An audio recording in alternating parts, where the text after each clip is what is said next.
You said Townsville had become a ground zero for youth crime. What do you now make of things given this latest crime? 3 kids in a stolen Pajero ramming a police car this morning. Look, as we know, juvenile crime is in epidemic proportions in Townsville. It is simply out of control. We need to do something now and do it very quick before people end up dead. It's time that the government and the court stop burying their heads in the sand and act and treat these recidivist offenders as the criminals as they are. What needs to be done? What needs to be done is these recidivist offenders who are committing very serious crimes need to be kept inside. They need to be in jail.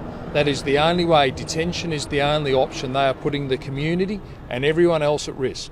Townsville is at ground zero. We have had enough. The police on the front line have had enough. The community have had enough. And the government and the courts can no longer bury their heads in the sand and pretend this doesn't exist. It is in an epidemic proportion and people have had enough in Townsville. Something has to change. Something has to be done. The only option is detention.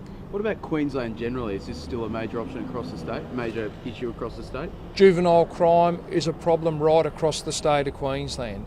I've said recently, we need to treat them as the offenders as they are. If they are recidivist offenders, they need to be kept inside, in detention.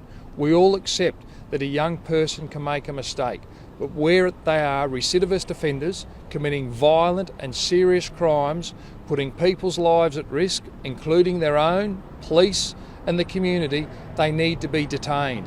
They should not be allowed out in public because they are going to kill someone. The government has announced its initial response to the Bob Atkinson review. Do you think there's something more immediate that can be done to help police? Yep, what needs to be done is police are doing their job. We are out there, we're out there.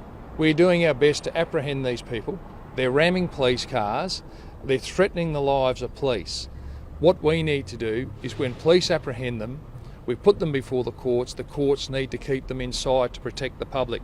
Police object to bail for a reason. That is because the offenders are a risk to the community. They are putting lives of the decent people in the community at risk. They need to be kept inside. We're doing our job. It's time now the government and the courts step up to the mark and do their job.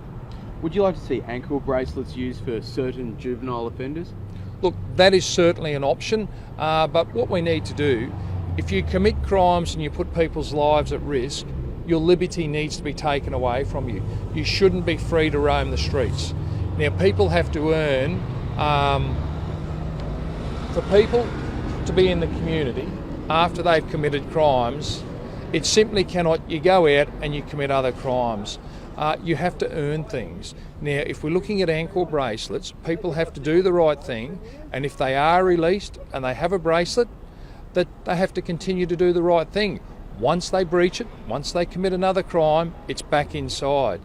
We're talking about keeping the community safe. What will it take?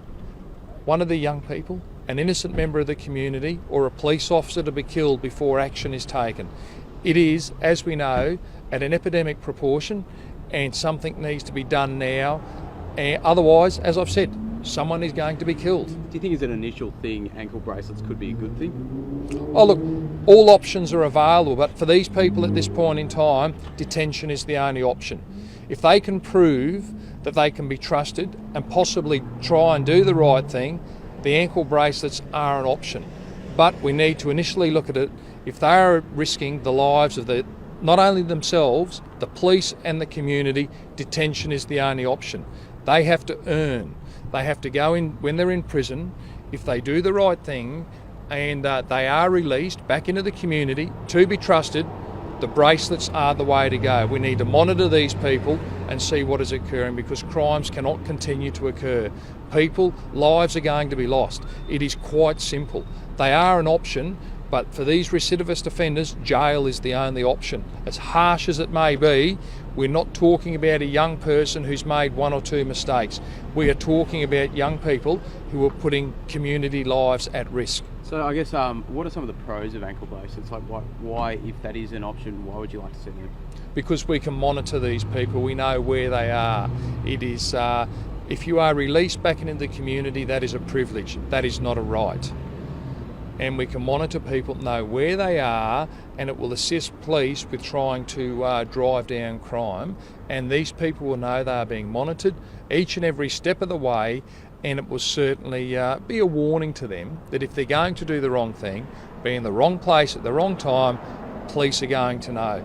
But as police, all we're trying to do is keep the community safe.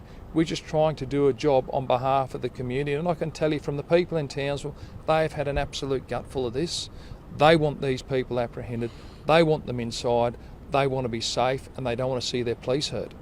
I mean, in terms of money and in terms of frontline police numbers, are there enough resources for police at the moment? Look, I've said we need an extra 100 police in every police region and command right across the state of Queensland. We need these numbers and we need them there. We are struggling. We're doing the best we possible can in a very difficult climate, but 100 police in every region and command across the state would certainly assist police to do our job. As the state government said, they might do that, they might introduce those numbers? No, we have an increase of the Palaszczuk government has committed to an extra 535 new police over the next 4 years, and the opposition did give a very similar commitment. So both sides of politics have given